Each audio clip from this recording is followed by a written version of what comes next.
thank you very much for that kind reminder that I can't hold that job. It's a pleasure to be here, and I want to thank Dr. Denevers and the Institute for National Security and Counterterrorism for the invitation to be here today as one of the David Everett Post-Conflict Reconstruction speakers, which is very unique to even have a speaker series like that. Having seen the list of the prior speakers, I only hope I can live up to that great tradition and your expectations. But speaking of tradition, I think it is a special honor to be speaking here today, since it is almost 92 years to the date that George Holmes Maxwell founded the Maxwell School, with its unique objective of, quote unquote, teaching practitioners those principles, facts, and elements which make up our rights and duties and values as U.S. citizens, unquote. And also, apropos of the season, and I don't mean jack-o'-lanterns and Halloween and a normal orange around this city, it is especially important to talk about some of the lessons we can and must learn from Afghanistan, which is America's longest war.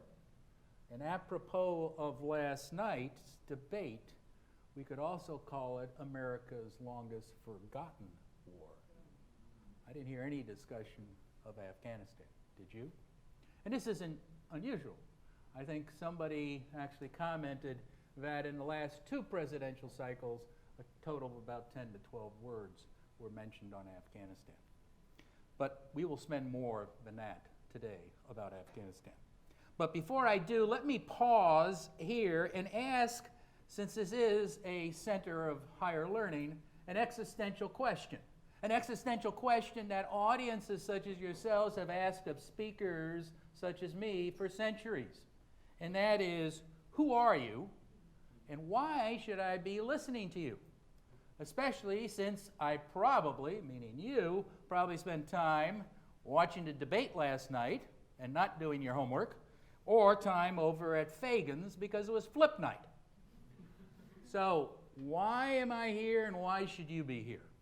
My mission as the SIGAR, that little tobacco-related organization, which has nothing to do with tobacco, and that is the Special Inspector General for Afghanistan Reconstruction, is twofold.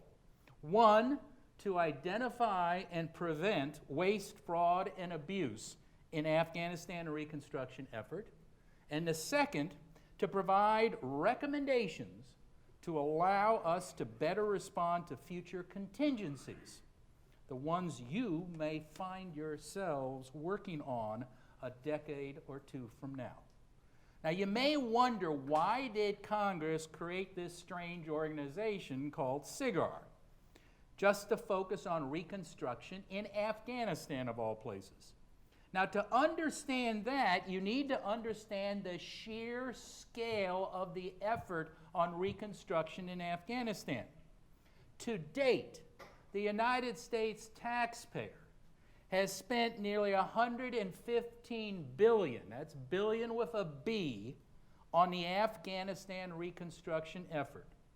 More than on any other reconstruction effort in any other country in the history of our republic. And more on the entire Marshall Plan to reconstruct Europe after World War II, adjusted for inflation. Now, Congress, in its infinite wisdom, did not have faith that the agencies involved in reconstruction were going to be able to oversee that expenditure. Nor did they have faith that the normal oversight function of inspectors general at AID, USAID, DOD, and state could live up to the task. Ergo, my office, SIGAR, was created in 2008. Now, you may not be familiar, I'm assuming most of you are not familiar with inspectors general in general or special inspectors general specifically. There are 75 of us, although there are only 2 special inspector generals. One for SIGTARP, which has to do with reconstruction efforts, and myself.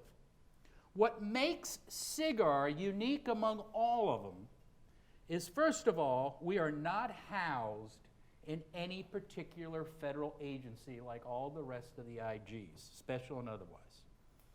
Our job is to have jurisdiction over just Afghanistan and just Reconstruction, but every dollar spent in Afghanistan on Reconstruction by whichever agency spends it.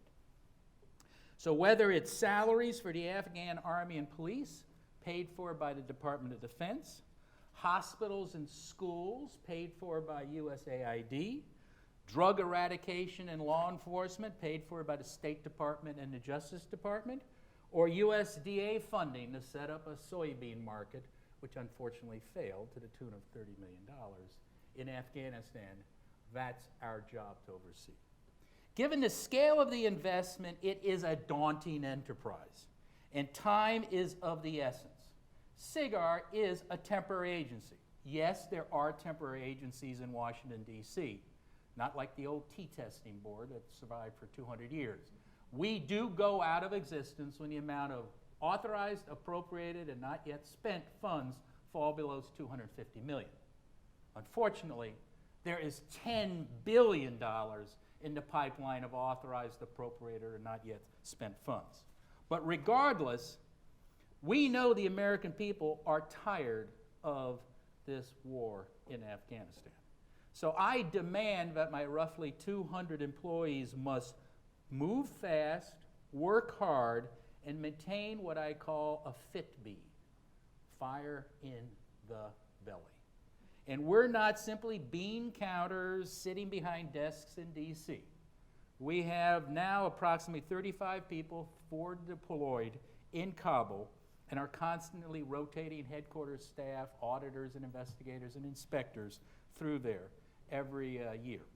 Now, things to remember is we have the largest oversight presence for the U.S. government in Afghanistan. More than the FBI, I think they only have about 5 people. More than GAO, they have 0. More than the other IGs combined. And that's good. Afghanistan's our middle name, and so is Reconstruction. So we should be there.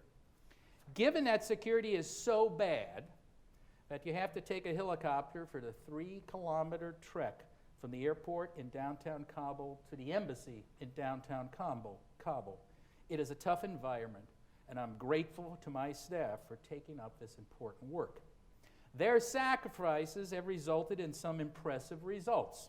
We have issued nearly 250 audits, inspections, alert letters, and other products that have included nearly 700 recommendations to a multitude of agencies, and over 85% of which I can say have been adopted. In addition, our investigations unit, because we have full law enforcement authority and gun-toting law enforcement agents, have conducted several hundred investigations resulting in over 100 arrests, 125 indictments, 100 convictions or guilty pleas, and nearly 100 sentences. Our little agency has to date identified nearly $2 billion in savings, including $950 million in civil fines and penalties. Now, while I personally feel all of this is impressive, given our small size and our annual budget of only $50 million approximately per year, we at SIGAR hope to make a longer-term impact beyond the indictments, audits, and inspections. As I said earlier, history has a funny way of repeating itself. More to the point, basically after every international intervention the United States has been engaged in, starting with World War II, we've heard promises from politicians that we won't do nation building ever again. Yet over 9,000 U.S. troops sit in Afghanistan, and 1,000 more have returned to Iraq. So if we're going to keep doing this, which I'm afraid we will, shouldn't we find a way to do it better? Which leads us to SIGAR's Lessons Learned program. I'll admit this part of our mission wasn't at the forefront of my mind when I was called by the White House 4.5 years ago to take the job as SIGAR. But in meetings with generals and ambassadors and others, I constantly heard the refrain that we must learn from these 15 years of United States has spent in Afghanistan. In particular, General John Allen, the former commander of U.S. forces in Afghanistan, and Ambassador Ryan Crocker, who served 2 stints in Afghanistan as our ambassador, said it was pivotal that SIGAR undertake this work because we are the sole federal agency in the entire federal government with cross-agency jurisdiction. We are the sole agency that can look at the whole of government approach to Reconstruction. And for those of you who study Reconstruction, that is the format we will use in the future. Not only whole of government here, but whole of government agencies with international organizations, and we have jurisdiction to look at our relationship with the international community. These gentlemen and others told me that too often lesson-learned efforts, if they're undertaken at all, are stovepiped. They look at one agency because they are authored by a single agency. And frankly, the Defense Department is the only one who does them with any regularity. USAID did an evaluation of all its work in Afghanistan up to the Soviet invasion.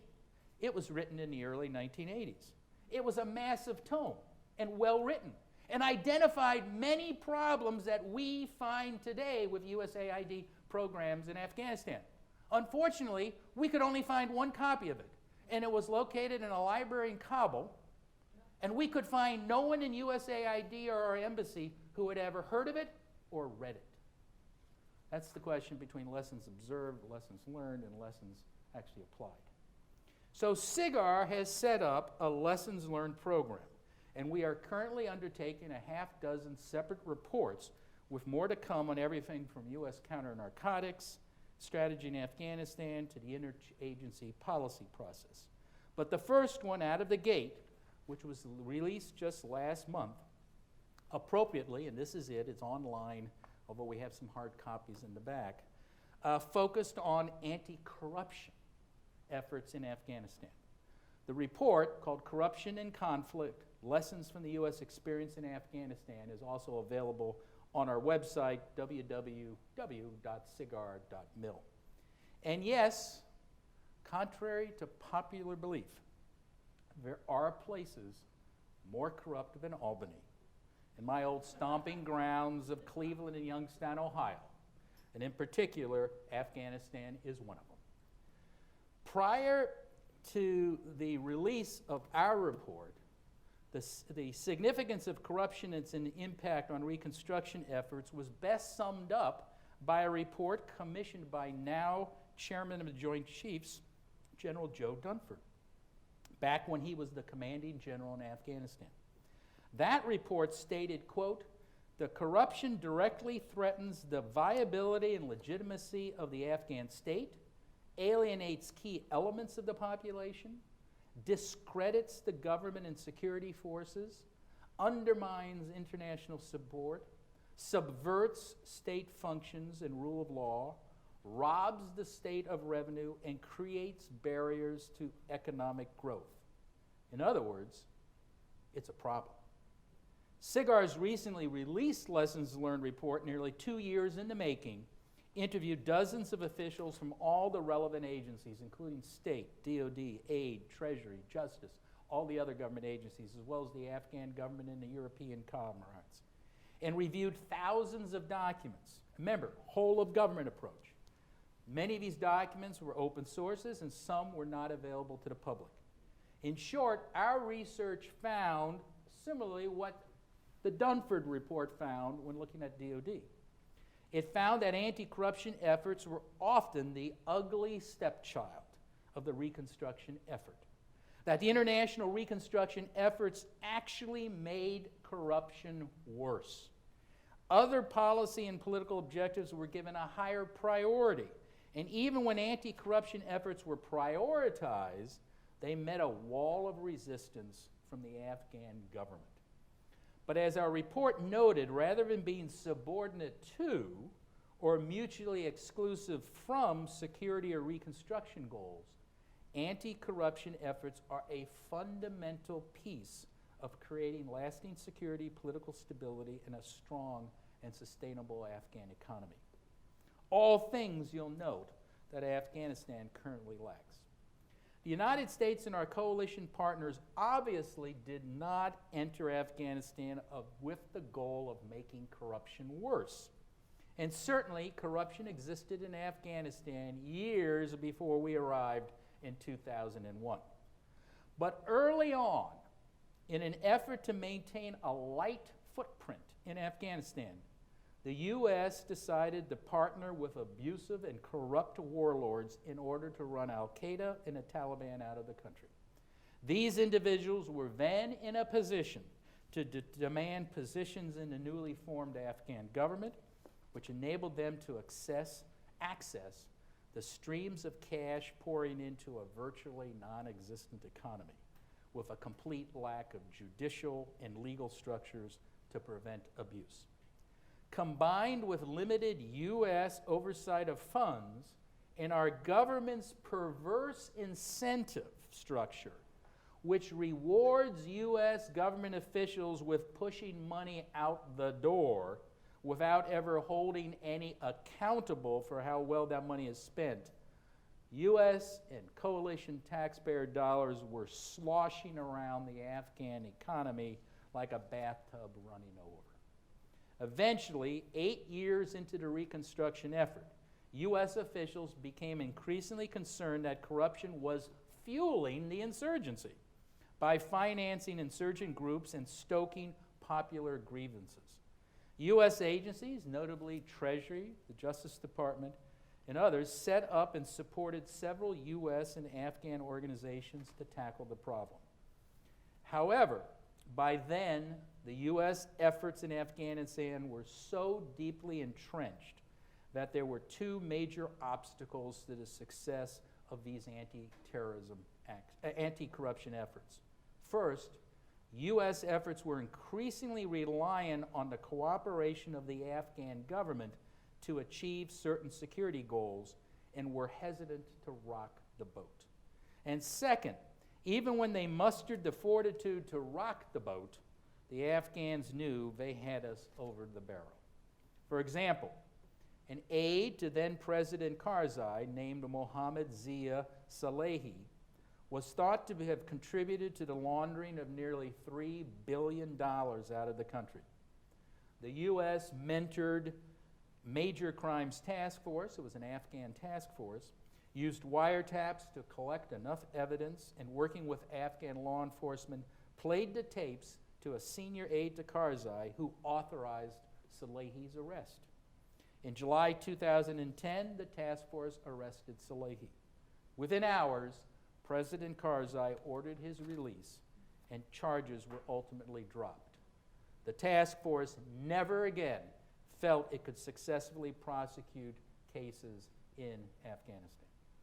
President Karzai was also disinterred to pursue any of the officials, disinterested in pursuing any of the officials responsible for the Ponzi scheme, otherwise called the Kabul Bank, that led to nearly $1 billion in assets disappearing from Afghanistan.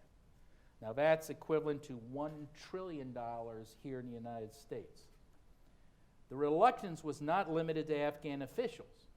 Ahmed Wali Karzai, the president's brother, who basically ran Kandahar province, was widely assumed to be involved in the opium trade, which helped fund the insurgency.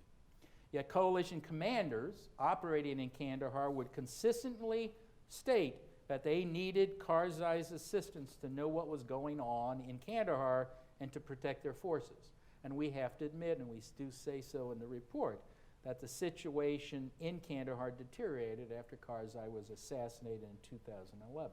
So we are realistic and not suggesting these are easy choices between corruption and counterterrorism. But essentially, when coalition lives are at stake, it's extremely difficult. But it is a challenge that we have to approach and actually make a cost-benefit analysis when we go make our bed with such people as Wali Karzai. None of our work, including this report, which actually tells the history of Afghanistan from the corruption angle. It's an interesting report. I advise all of you to read it. But nothing in that report is meant as a negative critique even, or a criticism of the many brave and honest men and women who have served and continue to serve in Afghanistan. Nor is our report meant to imply that all Afghans are corrupt, nor impugn the thousands of Afghans who on a daily basis fight corruption, many times to their personal detriment. Rather, this report is an account of the U.S. experience addressing corruption in Afghanistan, and hopefully will lead to new thinking and new efforts before we encounter a similar situation in the future. Now let me briefly discuss the lessons our report identified. First, anti-corruption efforts must be a top priority so that corruption does not sabotage the overall objectives of the reconstruction effort. As Ambassador Crocker told my staff, quote, "The corruption lens has got to be in place at the outset and even before the outset in the formulation of reconstruction and development strategy. Because once it gets to the level he saw, it's somewhere between unbelievably hard and outright impossible to fix," unquote. Second, U.S. agencies must analyze and jointly understand how corruption works in the political economy and networks of a host country. In Afghanistan, the U.S. was too slow to understand the dangers that virtually unimpeded corruption posed because our government didn't understand how it had infiltrated virtually every corner of the Afghan society. If corruption can be analogized to the redwood tree, we need to identify all the roots and follow them wherever they may lead, whether to the government or the enemy or even to our own forces. Afghans started supporting the insurgency because they were tired of government corruption. At the same time, the insurgency was benefiting financially from all of the corruption. It was a win-win for the insurgency, and the coalition didn't realize it quickly enough. The third lesson is that the U.S. government must better assess how much foreign assistance a host country can reasonably absorb without completely distorting the economy, and improve our own ability to oversee and monitor that assistance. Imagine pouring water on a sponge. At some point, the sponge becomes full and the water spills off to the side. In terms of foreign assistance, amounts provided that are more than 15 to 45% of a country's annual GDP is generally considered counterproductive. 15 to 45%, and usually the less developed the country, the lower it is. On multiple occasions, U.S. assistance alone equaled Afghanistan's annual GDP, so more than double the high end of the recommendation, and was over the high end of 45% every year from 2004 to 2013. Combine this with poor oversight and contracting practices, this was a recipe for disaster. Fourth, the U.S., when possible, should limit alliances with malign power brokers. In other words, the bad guys, the mafias. As I noted earlier, decisions about who to deal with in a war zone can be complicated, particularly in places where blood is on virtually everybody's hand. That said, the least we should do is a cost-benefit analysis of whether partnering with that particular warlord or corrupt official is worth the cost of perpetuating corruption further. The mission must come first, but winning the mission requires limiting corruption. And it's so important in a place like Afghanistan, where many of the people were driven originally to the insurgency because of corruption. We come in and open the floodgates, and we lead to that continuing corruption. I think somebody yesterday asked me about why many of the surveys show that the views on corruption has actually gotten worse even as our drawdown has occurred. In part it was because everybody realized that the spigot was shutting down, so many Afghans said, you got to steal it now because it's not going to be around anymore. Fifth lesson is anti-corruption efforts must be seen as a key contributor to overall security and stability goals, and not simply a nice thing to have, unquote. We know corruption has undermined the mission in Afghanistan, so anti-corruption efforts should not be marginalized to the sidelines. Finally, none of these recommendations will bear any fruit unless there is a political will at every level of the U.S. government to treat anti-corruption as a major goal and to insist on cooperation from our partners. In Afghanistan, corruption flowed from the top down, yet the U.S. too often attempted to rely on technical approaches to fix it without having the difficult conversation necessary to force change from the top. Given the Karzai regime, perhaps such efforts may not have worked, but we should have at least tried. In addition to these key lessons, SIGAR made 11 recommendations, 3 to Congress and 8 to the executive branch. Such things as improving contractor vetting efforts and sanctioning corrupt leaders need to be on the table. And I encourage you again to look at the report for more details. But the single most important thing the government needs to do is prioritize anti-corruption efforts. Congress needs to insist on it and hold the executive branch accountable for it. Every agency involved in Reconstruction must think about anti-corruption in every action they take and program they fund. And the National Security Council needs to ensure it stays a major political priority. Now, as I said earlier, our goal with this report was not to criticize or condemn the dedicated Americans who have dealt a very tough hand in Afghanistan. That said, egos in Washington bruise easily. One top USAID official testified when asked by a senator about a report, said he didn't find it helpful to be reminded that there was a corruption problem in Afghanistan, unquote. I understand why people may feel frustrated that SIGAR is pointing out things that they've known about. Unfortunately, too many have refused to publicly discuss. These problems are problems a lot have known about, but no one has told the American taxpayer before we invested our money there. There are a lot of people in Washington who have their careers or who have made their careers, I should say, on many of the failed programs in Afghanistan. Whether anything, well, you've probably read some of our reports. We've spent millions of dollars buying rare white Italian goats, or building a gas station that no one needed, or building a $40 million headquarters that nobody wanted, or building a school that melted.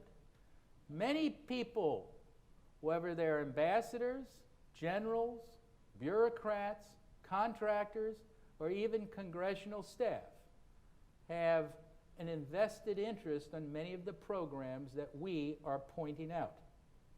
They obviously are very defensive about what we find and publish. At best, they wish that we do our work quietly and that we keep it out of the public view. But I believe in transparency. I reject that view. I think transparency and publicity are two virtues we ignore to the peril of all of us in Washington and elsewhere. The U.S. government pours out thousands of reports a year. How many do you hear about? For nearly 25 years, I have worked in Congress looking at failed bureaucratic programs. I have been blessed, and it is a blessing, to have worked under the tutelage of some great statesmen. Senator Sam Nunn, former Senators Cohen and others, and Levin, Rudman, you name it, on both sides of the political spectrum, as well as Congressman John Dingell, who was the father of modern oversight.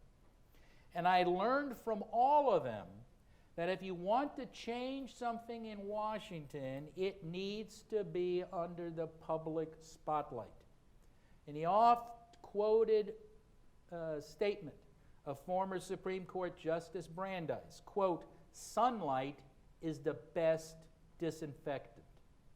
For SIGAR, that means that taxpayers have a right to know how their money is being spent, even if it's inconvenient or embarrassing for some bureaucrats, politicians, congressional staffers, contractors, and foreign governments. You know, to the criticism that some of our reports may be sensational, I think back to what Harry Truman said. Give him hell, Harry, remember? And they complained that he used that term even. And he said, I never said give him hell when I was talking about the opponents in the Congress. I just told the truth, and they thought it was hell. That's the way we view complaints about sensationalism. We just state the facts. The facts themselves are sensational, and I have no control over that. And I think the more we heard the facts, they wouldn't be sensational. We could maybe do something.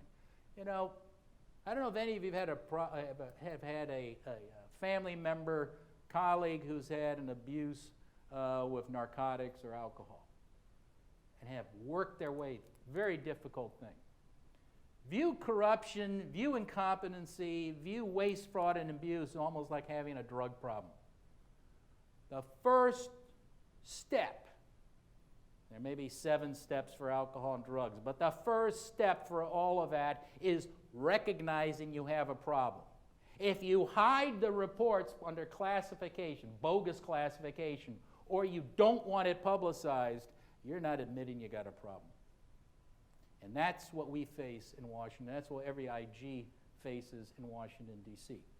My office undertook the Anti-Corruption Lessons Learned report, like all of our reports, to encourage and enact improvements, to change things for the better. It was not a paper exercise. I didn't take this job to kill a bunch of trees, nor did I take this job to create headlines or fodder for late-night TV or comedy routines. Although I'll be honest with you, some of the reports we make are pretty funny.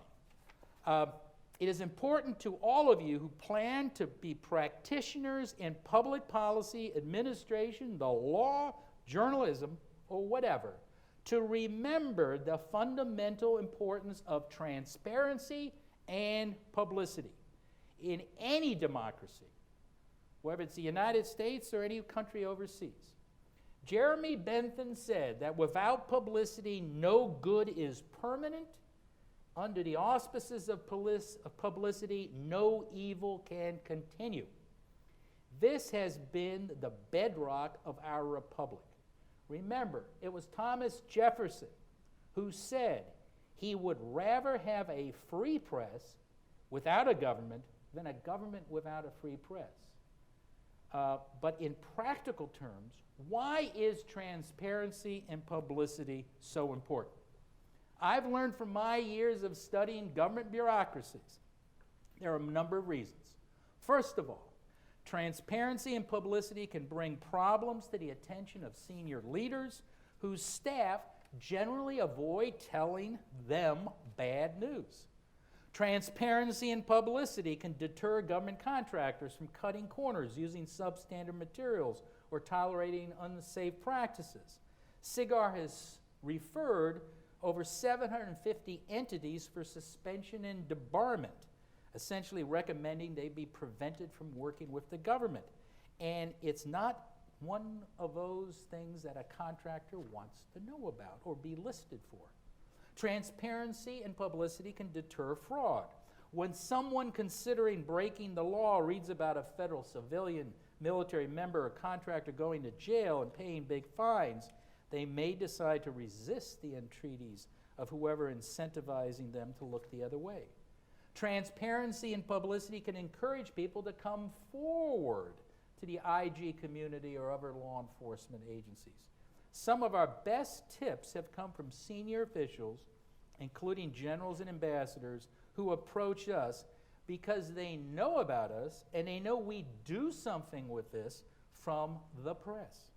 We also receive calls every day from ordinary Afghans using our hotline in Afghanistan, again, because they know about us. Transparency and publicity can educate by pointing out successes and best practices, which we talk about in this Lessons Learned report, which we hope can encourage agencies to continue improving their performance. Transparency and publicity can change the way individuals work. Think of it yourself when you go on that New York thruway. When you see the cop with the radar gun, what do? You slow down. I remember having a general come over to my office from the U.S. Army Corps of Engineers, and he said, Sopko, I don't like you, but you're like that cop on the Jersey Turnpike.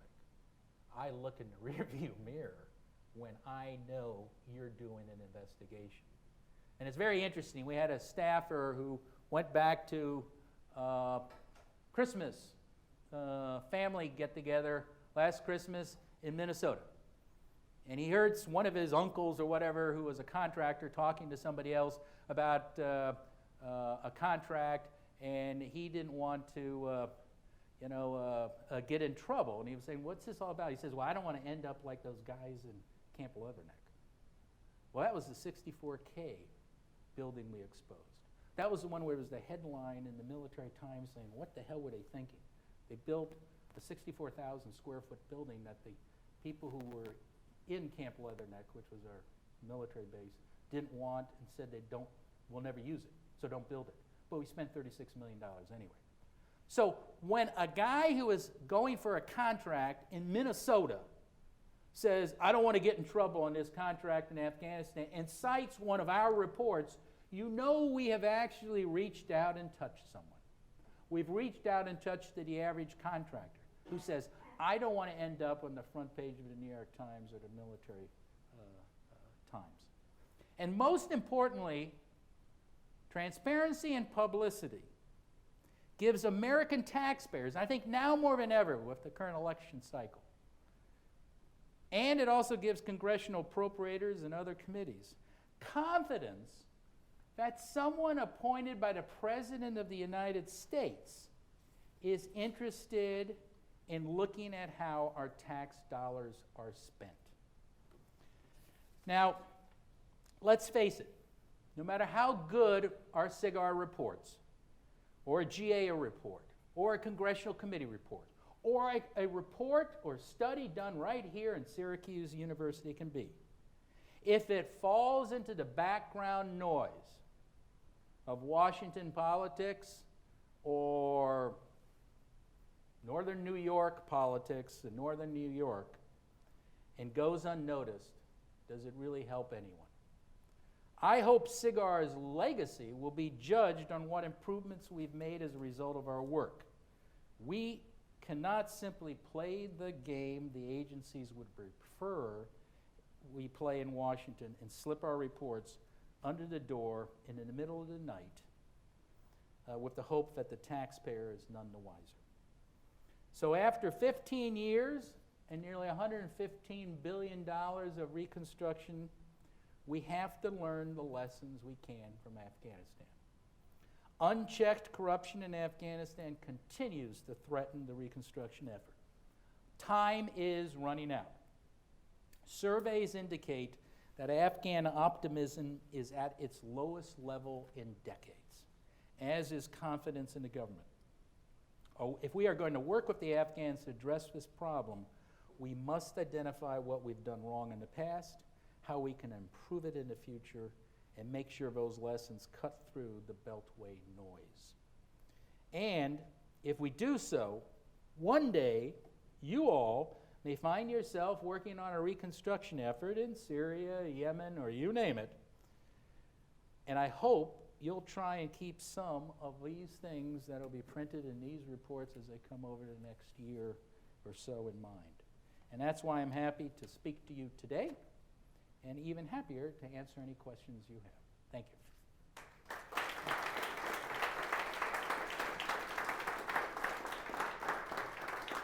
I think I ran a little bit over. We got about 15 minutes, but I can stay a lot longer if anybody wants to stay. But should open the floor. Any questions?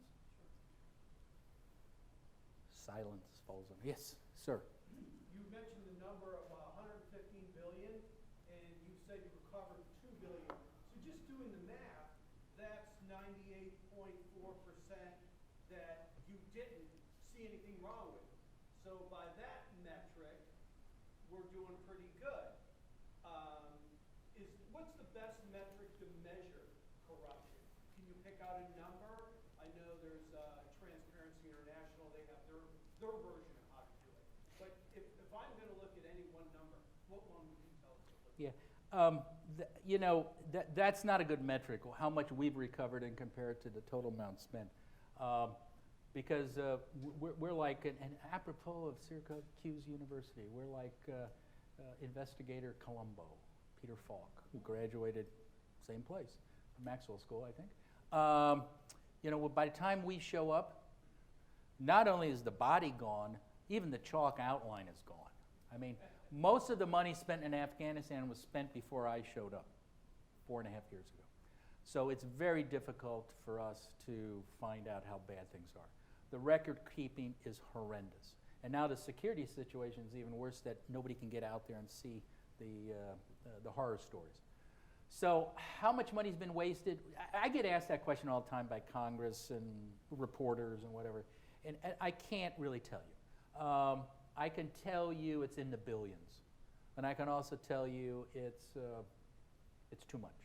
We've wasted too much. How much has been stolen? I can't. I just don't have the time to track that down. It's almost impossible.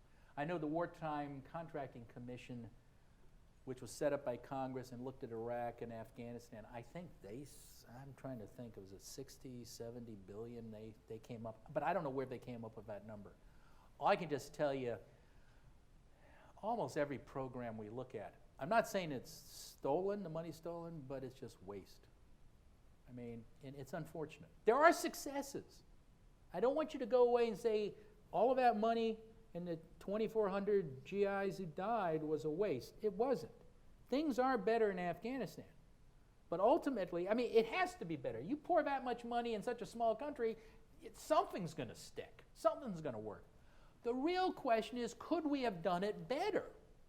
And the other question is, did by us pouring so much money so fast in such a small country with so little oversight almost guarantee disaster and almost guarantee waste? And what our report is saying is it did. So that is the lessons learned, and we can do a lot better, I think, on this in the future, because we are going to do this again. You know that. And I know that from the information I'm getting, that we're planning. There are little planning cells. There's contracts out there. Actually, there's money to be made by all of you. You know, there's contracts out there. Government agencies are always planning ahead. They're planning how to spend your taxpayer dollars, and which is good. That's one thing we say you should plan. But take into consideration the amount of money. And actually, if you go to page 51, I'm so proud of my team. I didn't do this because I can't even read. But fascinating. It's the first time we actually graphically took an analysis that was done by a number of professors on absorptive capacity and overlaid Reconstruction money. And this is where it shows where, you can't see from here, but over the chart, how we're so much higher than the absorptive capacity. But this is something that professors have said, who have looked at Reconstruction around the world, said, you got to take it into consideration. And what we tried to do is graphically show how you, what that actually means. So anyway, I hope that answers questions. All right, you left. So anyway, another satisfied customer. So. Oh, I'm sorry. I'm terribly sorry. So you kind of drew a pretty clear link between government's hesitancy to have stuff in the public eye and their hesitancy to address corruption in other countries. So given that, What do you think is just driving that fear for government to own up and say, if we do this, it's probably going to lead to corruption? Well, it goes beyond corruption. Look, we have incentivized, we have disincentivized, let's say, being honest to the American taxpayer and to Congress. We have a 2-year or 1 year, sometimes there's some multi-year money, appropriation cycle, okay? So you get the money, and immediately Congress and everybody wants to have you solve the problem. So the poor agency, to get the next appropriations, has to come in usually with bogus data. You know, oh, kites and balloons, everything's working. So they get the next year's funding. Reconstruction doesn't work that way. I mean, if you talk to real people who know development, it's 20 to 30 years to get things done. But I think we're forcing people to come in with unrealistic timelines. So that's one of the reasons why people don't want to talk. People get embarrassed. Nobody likes to be pilloried. You know, you're not going to get your next job if it turns out that your program was a total failure. Now, if you come in honestly with honest appraisal of the problems you're facing and how difficult it's going to be, I mean, look, maybe I'm old school. I'm just a simple country lawyer from Ohio. I always thought honesty is the best policy. Even the politicians. Tell the truth. Tell the American taxpayer that, look, Afghanistan's a really difficult place. We don't know if it's going to work, but let's try this. Now, I don't know. I always kind of believe that, you know, that kind of honesty, because when I was on the Hill, I respected that. I know Sam Nunn respected that. I know John Dingell respected that. So be honest. Be honest to the American taxpayer. You know, not everything is going to work, but we're going to try. But if it's really stupid, we're not going to try it. And I don't think enough people really risk being honest to the taxpayer. I mean, maybe I'm old school. We'll see what happens in this election cycle. Maybe I'm really off the base. But I just think honesty is the best policy. Let's just tell it what it's like.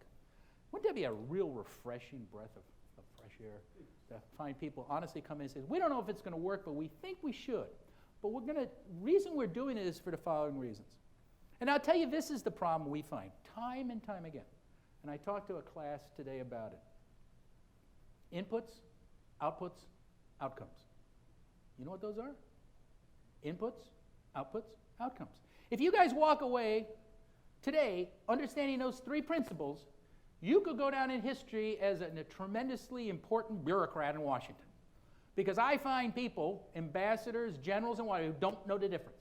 I find people on the Hill who don't know it. Input is the amount of money going in, right? Now, usually when we come to a government agency, see, we don't make these things up. We go to the agency and say, okay, AID, here's your program, $125 million. That's your input. Well, we didn't really spend 125, we only spent 10. Oh, okay, what happened to the rest of the money? Sometimes they can explain it, sometimes they can't. When you look at the SIRP program, they don't even know how much money they got. And they don't even know what they spent. But let's assume it's a normal program. SIRP is the Commander's Emergency. Record keeping was horrible. So, input, how much money was spent? How much money went into the program? What was the output? What did you tell Congress and what did you tell OMB before you got the money? We were going to buy boots. We were going to train soldiers. How many soldiers? What were you going to train them on? Okay, that's an output. But here's the big question. Outcome. You did tell Congress and OMB why you were doing this. That's the outcome. We were doing this to make certain the Afghan military could defend the citizens. We did this so this airplane could fly. That's a beautiful one. Look at the G222. That's 400 million, G222. G222, $400 million, taxpayer dollars. We bought an airplane out of the Italian Air Force boneyard, rebuilt it to give to the Afghans so they had lift capability, short runway lift capability. Turned out it was the wrong airplane for the altitude. Second thing is, the planes were all crap, and they weren't rebuilt properly. We actually talked to a couple pilots who referred to them as death planes. And one of them who flew into Kabul airport when he flew it in, and parts fell off. Now, I don't want to go too further in this because some kumbads of mine, who's Italian here, You know, it was rebuilt in Sicily, in Naples, you know, and, you know, Naples and Sicily, I don't know, you know, maybe some of my relatives were involved. But anyway, the question is, why did we do it? Because the plane couldn't fly. And later, all 20 of them got scrapped and turned into little pieces of metal for 6 cents on the dollar. Inputs, outputs, outcome. There was no outcome there. People don't understand it. We don't make these up. Let me just tell you. We ask the agencies, what was the input, what was the output, what was the outcome?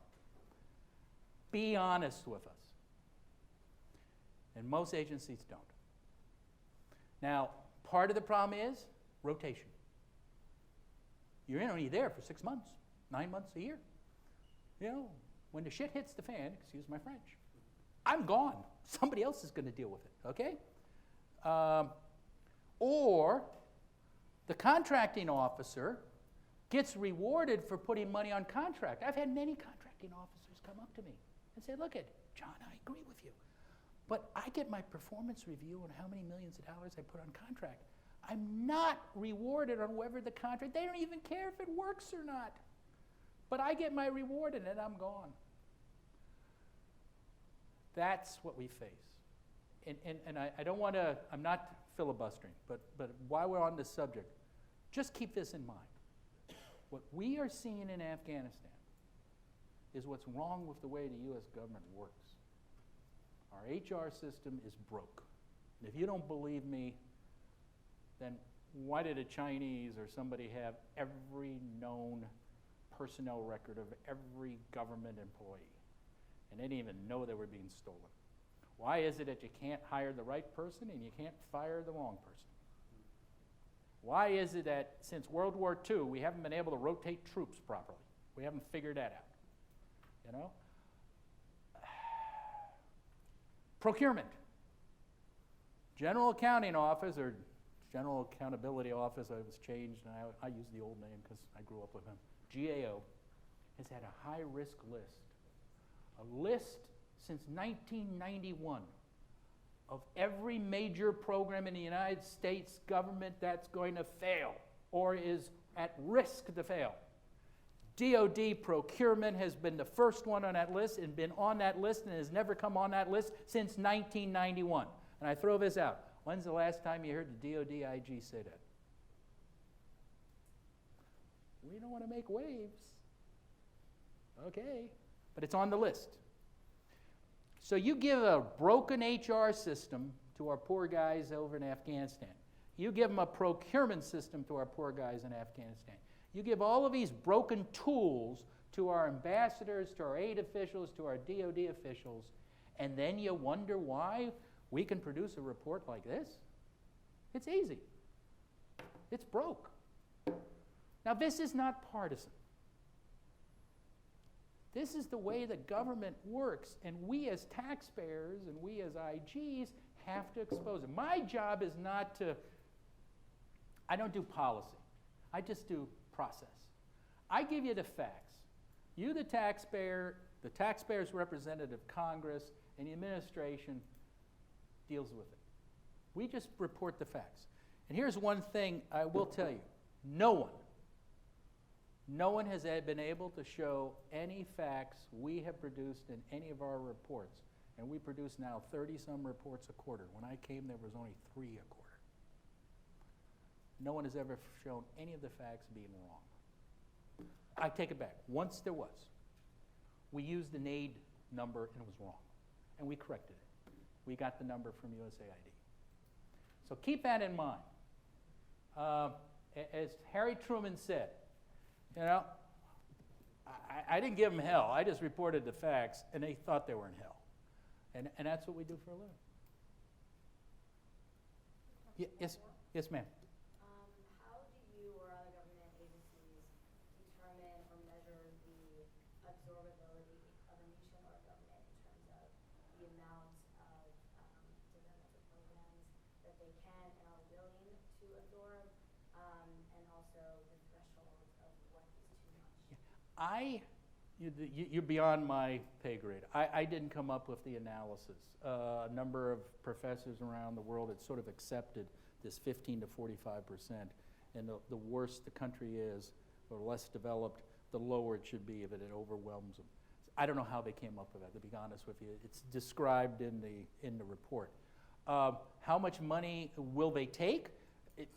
You give them the money, the country will take it. You know, they're not going to say, oh, no, we can't take that money. In Afghanistan, they took every penny we could give them. So I don't know if that answers the question. I don't know how it was figured out, but it's explained in the report. What we just did is we took U.S. appropriated funds. Now, we didn't distinguish between spent and appropriated, nor did we include, because we couldn't get the information, how much are allies. So we're not even including the allies' funds. So it could be even worse. So this discussion could go on a long time, and Mr. Sopko has agreed to stay for a while if there are other questions, but I also want to make sure that he gets some lunch since we're exploiting him today. Thank you very much for an incredibly rich